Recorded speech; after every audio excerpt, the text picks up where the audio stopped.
결혼 30년 남편에게 만나는 여자가 있어요. 내 이름은 정수연. 54. 아직은 젊다고도 할 수 없지만 거울 속에 나는 세월의 흔적을 숨길 수 없다.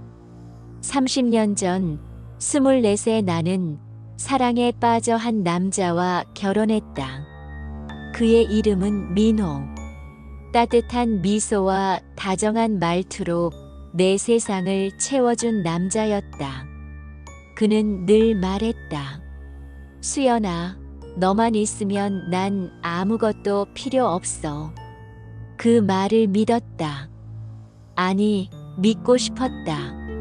우리는 서울 외곽의 조용한 동네에 작은 집을 마련했다. 남편은 공무원이었고 나는 초등학교 교사였다. 우리의 삶은 화려하지 않았지만 평온했다. 아침이면 함께 커피를 마시고 저녁이면 작은 텃밭에서 함께 고추를 따며 웃었다. 아이가 없다는 것만 빼면 우리의 삶은 완벽에 가까웠다. 30년 동안 나는 아이를 가질 수 없었다. 병원에 다니며 온갖 검사를 했고 의사는 스트레스 때문일 수도 있다며 희망적인 말을 던졌지만 결과는 늘 같았다. 민호는 괜찮다고 했다. 수연아, 우리 둘이면 충분해. 아이가 없어도 너랑 같이 있는 게 행복이야. 그의 말은 내 가슴의 빈 곳을 채워주었다. 나는 그의 다정함에 의지하며 살아왔다.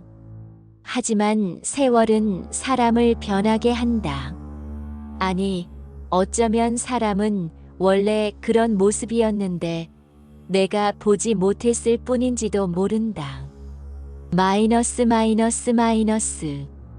그날은 평소와 다를 바 없는 여름날이었다.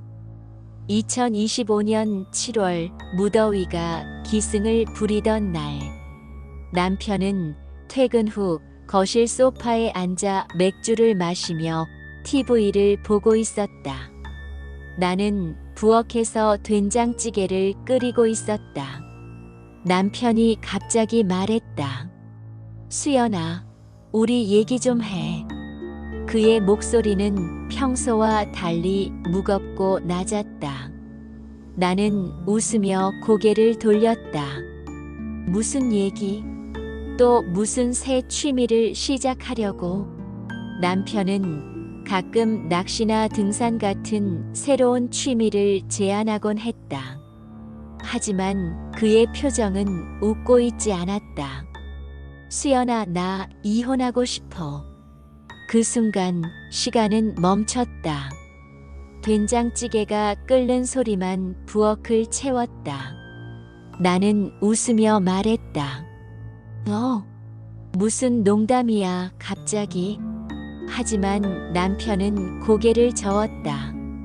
농담 아니야. 나 다른 여자가 생겼어. 그의 말이 내 가슴을 찔렀다.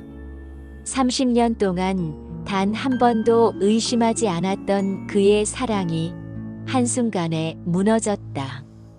그 여자가 아이를 가졌어. 남편은 고개를 숙인 채 말을 이어갔다. 나도 놀랐어. 하지만 나도 아빠가 되고 싶어, 수연아. 나는 그 자리에 주저앉았다. 30년 동안 아이를 가질 수 없었던 나를 위로했던 그 다정한 말들, 그 모든 순간들이 거짓은 아니었을 텐데 왜 이렇게 아픈 걸까? 그 여자는 누구야? 내가 겨우 내뱉은 말이었다. 남편은 망설이다 대답했다. 회사 동료야. 10년 정도 젊은 미진이라고. 그 이름을 듣는 순간 내 머릿속은 하얗게 변했다. 미진. 그 이름은 낯설지 않았다. 남편이 가끔 회사에서 언급했던 이름, 웃으며 일 잘하는 후배라고 했던 그 여자였다. 마이너스 마이너스 마이너스. 그날 밤 남편은 집을 나갔다. 그는 생각할 시간을 갖자며 나갔다. 나는 혼자 남아 거실에 앉았다. 텅 빈 집은 30년 동안의 추억으로 가득했지만 지금은 그 모든 것이 조롱처럼 느껴졌다. 결혼 사진이 걸린 벽을 바라보며 나는 울었다. 남편이 처음 내 손을 잡아주던 순간, 그가 내게 프러포즈하던 날, 우리가 함께 텃밭에서 씨앗을 심던 기억들이 주마등처럼 스쳐갔다. 나는 여전히 남편을 사랑했다. 30년 동안 그는 내 전부였다. 하지만 그는 이제 다른 여자의 곁에 있었고 그 여자는 그의 아이를 가졌다. 내가 줄 수 없었던 것을 그녀는 주었다.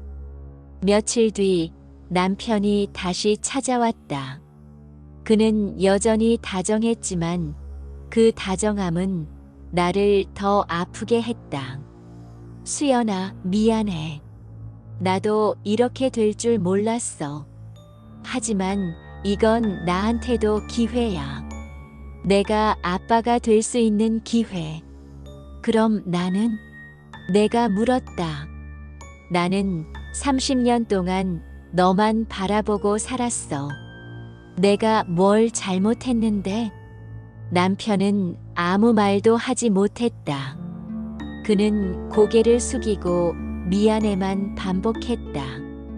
그날 나는 그를 붙잡고 싶었다. 하지만 내 자존심이, 내 상처가 그것을 허락하지 않았다. 몇 달이 지났다. 나는 결국 이혼 서류에 도장을 찍었다. 그는 미진과 함께 새 삶을 시작했다. 나는 혼자 남았다. 하지만 이상하게도 시간이 지나면서 내 가슴은 조금씩 가벼워졌다. 남편을 사랑했지만 그 사랑에 매달리며 스스로를 망가뜨리고 싶지 않았다. 나는 다시 교사로 복직했다.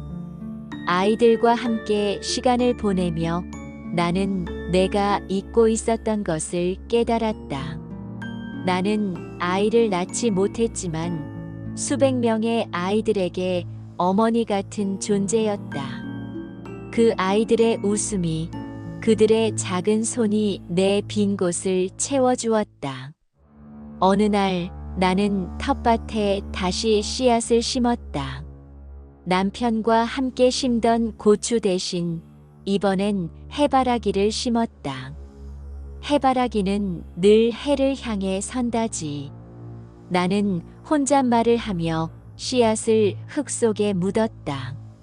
민호가 없는 삶은 처음엔 두려웠지만 나는 이제 내 삶의 태양을 찾고 싶었다.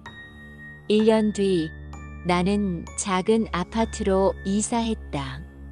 남편과 함께 살던 집은 너무 많은 추억으로 무거웠다.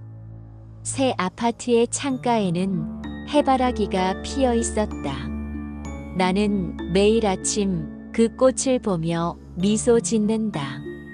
남편은 여전히 내 마음 한구석에 있지만 이제는 아픔이 아닌 따뜻한 기억으로 남아있다. 어느 날 민호에게서 편지가 왔다. 그는 미진과 결혼했고 건강한 아들을 낳았다고 했다. 그는 여전히 미안하다고, 나를 잊을 수 없다고 썼다.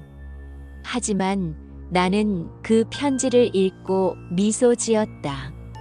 민호야, 너도 행복해. 나는 속으로 말했다. 나는 이제 나를 사랑하기로 했다. 30년 동안 남편을 사랑했듯 이제는 나 자신을 사랑할 차례였다. 나는 다시 글을 쓰기 시작했다. 아이들에게 들려줄 동화를, 그리고 내 이야기를. 언젠가 누군가는 내 이야기를 읽고 위로받을지도 모른다. 이 소설은 정수연이라는 여성이 30년의 결혼 생활 끝에 겪은 상실과 치유의 이야기이다. 사랑은 때로 아프지만 그 아픔 속에서도 우리는 다시 일어설 힘을 찾는다. 수연은 민호를 잃었지만 자신을 찾았다. 그녀의 해바라기는 여전히 해를 향해 피어나고 그녀의 삶은 새로운 빛으로 채워지고 있다. 하지만 아직도 난 늘 그가 그립다. 보고 싶다. 무언가 일을 하고 있지 않으면 그립고 보고 싶고 마음이 아프고 힘들다. 여러분은 이런 일이 있을 때 어떻게 겪었나요?